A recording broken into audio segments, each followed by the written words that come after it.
August 11th, 2026. 21 minutes past 9 in the morning in Polo, Illinois, about 100 miles west of downtown Chicago, and a backyard weather station has just clocked 75 miles an hour. On an ordinary Tuesday, the third largest metropolitan area in the country is at work, at school, and out on the interstate, and what is moving toward it is a wall of wind tens of miles wide, traveling at highway speed.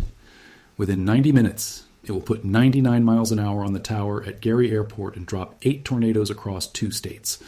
And nobody can tell those people what it is, because the storm bearing down on Chicago does not have a name yet, and it will not get one until it is finished. There is no category for it. There is no scale, no watch, no warning that carries its title. It will be classified at 7 minutes past 5 that evening, hours after the last gust, by looking backward at the damage it left behind. Every other storm this country fears announces itself. This one gets diagnosed after the fact, like an illness. This is the most destructive storm in America, and it arrives with no warning at all. To understand what crossed Chicago on the morning of August 11th, 2026, you have to go back to 1888, and to a man at the University of Iowa named Gustavus Hinrichs. Hinrichs had been collecting weather reports from across the state for years, and he kept finding the same thing in the wreckage. Not the twisted circular signature of a tornado, where debris is thrown inward from every direction. Something else, long corridors of destruction in which every tree, every fence, every barn wall had fallen the same way. Pointing east, as if a single hand had pushed the entire county over. He needed a word for it, and he chose a Spanish one, derecho. It means straight. That word sat almost unused in American meteorology for the better part of a century. It was revived in the research literature in the late 1980s, and it now carries a formal definition. The swath of wind damage has to run at least 250 miles. It has to produce gusts of at least 58 miles per hour along that entire length, and several well-separated gusts of 75 or more. And it has to come out of a cluster of thunderstorms moving faster than the wind that is supposed to be steering them. That last requirement is the strange one, and it is the reason this story exists. A hurricane is carried. A derecho drives itself.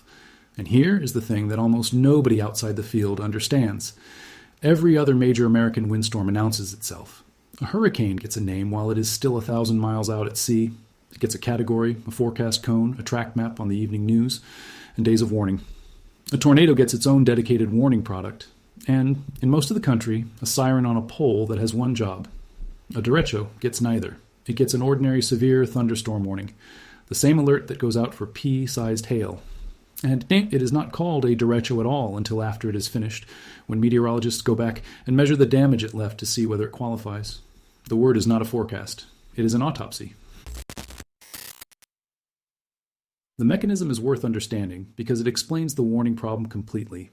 It starts as ordinary summer convection. Thunderstorms fire along a boundary and begin to cluster. Rain falls, and as it falls, it drags cold air down with it. And that cold air pools at the surface and spreads outward like water poured on a table. Under most conditions, that is the end of the storm. The cold pool races out ahead, cuts the storm off from the warm, humid air feeding it, and the whole thing collapses on itself. But if the cold pool and the winds aloft come into a certain balance, something else happens. The line stops dying. It bends into an arc, and behind that arc a current of fast-moving air begins descending into the back of the storm, driving forward and accelerating the outflow at the surface. At that point, the system stops being weather happening to a place and becomes a machine. It generates the conditions that sustain it. It can run for 12 hours and 800 miles, and it will keep running long after the atmosphere that created it has been left behind. That organizing step is the problem. It is fast. It happens after the storms have already formed, and until it happens, there's nothing to see. Bill Bunting, the chief of forecast operations at the Storm Prediction Center, put it plainly after the 2020 event. Derechos, he said, rarely offer that kind of lead time. He had seen a couple that gave 24 hours of notice that the potential was there, but in most cases, it is not until very early in the development stages that forecasters know what they are in for, which brings us to a Tuesday morning in August. By 7 o'clock in the morning, Central Time, on August 11th, 2026, the system was already organized over eastern Iowa and already moving. This is not the usual shape of a Midwestern severe weather day. Severe storms in Illinois are an evening event. They build through the afternoon heat and arrive around dinner when people are home and watching. This one arrived in the morning when the region was at work, at school, on the interstate, and in the parking lots and job sites where nobody is watching a radar. The atmosphere it moved into was loaded. One composite parameter the Weather Service uses to gauge organized storm potential peaked between 12 and 16 that morning, a figure the Romeoville office described as exceptionally high for that time of year in that part of the country. At 21 minutes past 9, the first report came in from Polo in Ogle County. A home station measured 75 miles per hour. The line was 90 miles from Chicago and accelerating. By 11 minutes past 10, 85 miles per hour was measured at the airport in Aurora. 2 minutes after that, a station a mile southeast of Sugar Grove recorded 97. And then, at 14 minutes past 10, the line did something derechos do that most people do not expect. It started producing tornadoes. What follows takes 49 minutes. At 10:14, a tornado touches down 2 miles west of Oswego in Kendall County. It is rated EF0, 75 miles an hour, 150 yards wide, and it stays on the ground for 5 2/10 miles. At 10:20 and 10:23, 2 more form near Seneca and Morris in Grundy County, both EF0, both brief. At 10:28, a corridor of wind strikes Warrenville and part of Lisle. The emergency manager who surveys it afterward writes that the damage was most likely caused by straight-line winds in excess of 80 miles per hour. At 10:31, a station 2 miles northwest of Shorewood measures 96. At 10:37, an EF1 drops at Wilmington, 90 miles an hour. At 10:39, another EF1, 95 miles an hour, running 7 6/10 miles from Mokina into Tinley Park. At 10:41, a third begins near Homer Glen. This one does not stay small. It runs 22 4/10 miles, 300 yards wide, with peak winds near 105 miles per hour from Orland Park, Illinois, across the state line into Hammond, Indiana. And at 10:43, southwest of Frankfort, the strongest of them forms, an EF2, peak winds near 115 miles an hour, 300 yards wide, 25 8/10 miles on the ground, from Monet, Illinois, into Crown Point, Indiana. All of this is embedded inside the line. None of it is the line. The tornadoes are a detail inside a wall of wind tens of miles across that is arriving everywhere at once. Between 10:53 and 11:02, the line crosses the city of Chicago. At 11:03, 85 miles per hour is measured at Munster, just over the Indiana border. And at 11:09 at the tower at Gary Chicago International Airport, the instrument records 86 knots, 99 miles per hour. It is the strongest measured gust of the entire event.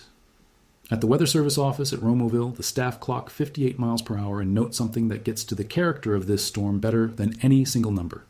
Severe gusts, they write, lasted for 5 to 10 minutes as the storm moved overhead. 5 to 10 minutes. A tornado passes in seconds. Semi-trucks go over on Interstate 65 and on Interstate 80 at Lake Station. 7 trailers are blown over west of Sauk Village. A shopping center southeast of Tinley Park loses roof and windows. East of Chicago Heights, sections of a second-floor wall are blown out. At 5 minutes past 3 that afternoon, long after the wind is gone, the water at East Chicago is still moving. Gauges record a seach, a standing wave sloshing in the lake basin, with fluctuations of 2 4/10 feet, logged as a possible meteote tsunami. One person died on August 11th, 2026. The local storm report is 4 lines long. It is timed 11:10 in the morning, 2 miles northwest of Lake Station, in Lake County, Indiana, and the source is listed as broadcast media. It states that an unhoused woman was struck by roofing debris and killed during the derecho. It notes that the incident was first reported at 12:15 in the afternoon, and that, based on radar, the time of the event probably occurred closer to 11:10. She has not been publicly named. There are 2 things worth sitting with in that report. The first is that the person the storm killed was the person with the least ability to get behind a wall. Every piece of advice issued for a storm like this, get indoors, get to an interior room, get away from windows, assumes a door you can close. Warning systems are built for people who have somewhere to go. The second is the last sentence. The time of her death was not observed. It had to be reconstructed backward from radar by working out when the wind would have been over that spot. Nobody saw it happen. The storm had to be asked. Here is where the warning problem stops being abstract. At 7 minutes past 5 that evening Eastern Time, hours after the last damaging gust in Illinois, after the tornadoes, after Gary, after the woman at Lake Station, the Storm Prediction Center issued a statement. The system that had moved from eastern Iowa to northern Indiana had been preliminarily confirmed as a derecho. Preliminarily, in the evening, after it was over, and it did not end there. At 37 minutes past 11 the next morning, August 12th, the Storm Prediction Center extended the derecho's path further into central Indiana, southeastern Ohio, and eastern Kentucky. More than a day after the last gust, forecasters were still establishing how far the storm had actually reached. Think about that as a warning system. A hurricane is named while it is still forming and tracked for a week.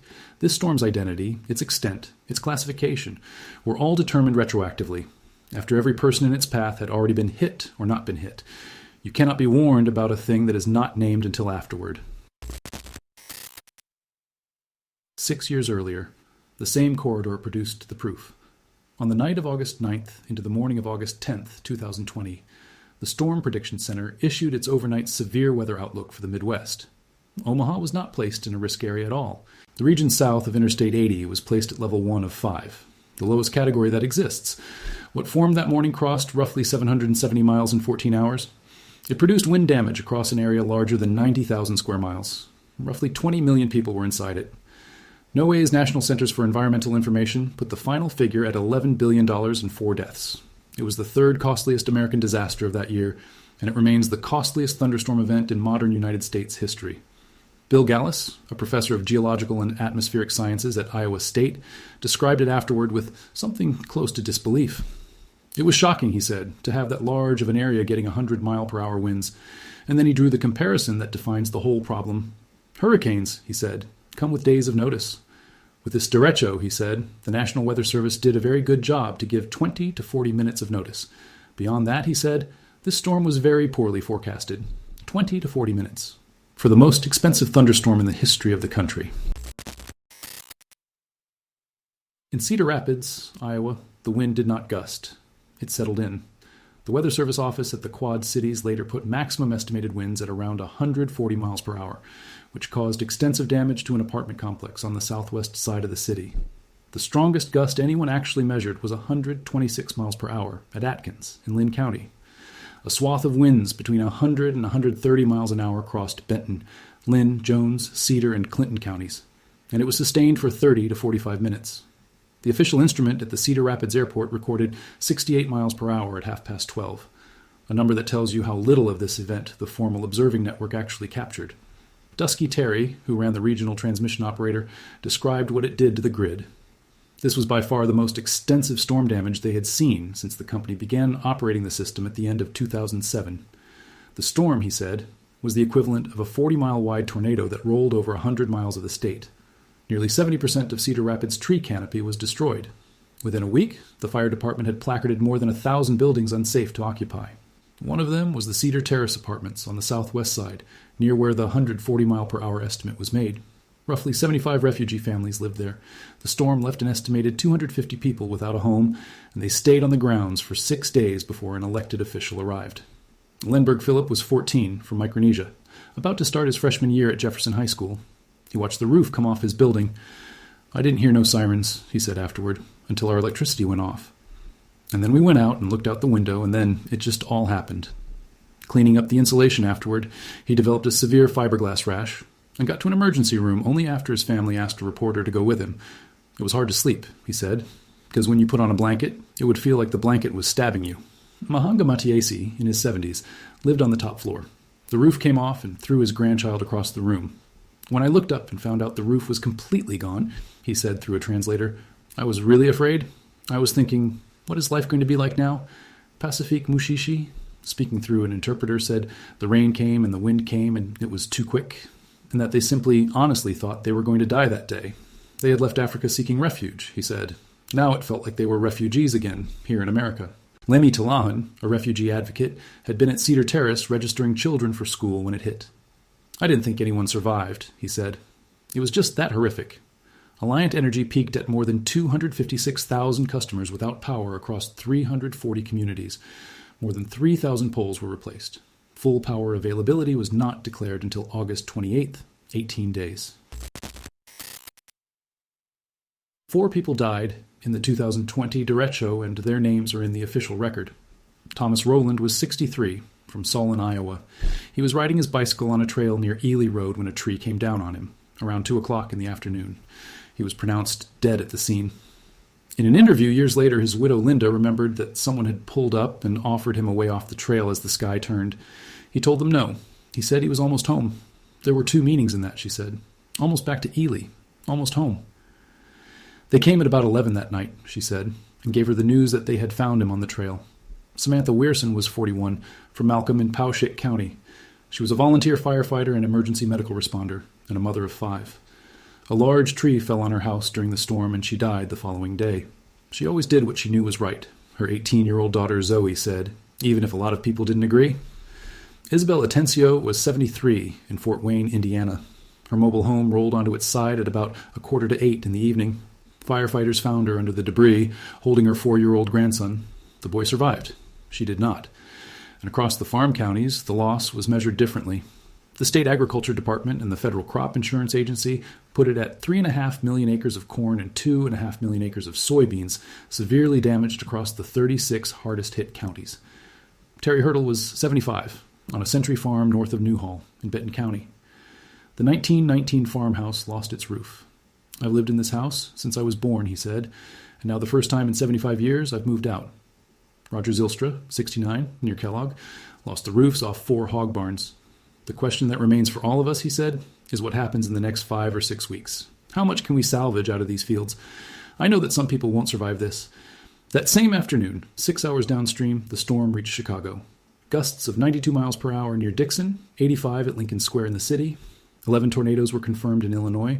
A high-end EF1, 110 miles an hour, 300 yards wide, ran about 3 miles from Lincolnwood through Rogers Park and out over Lake Michigan as a waterspout.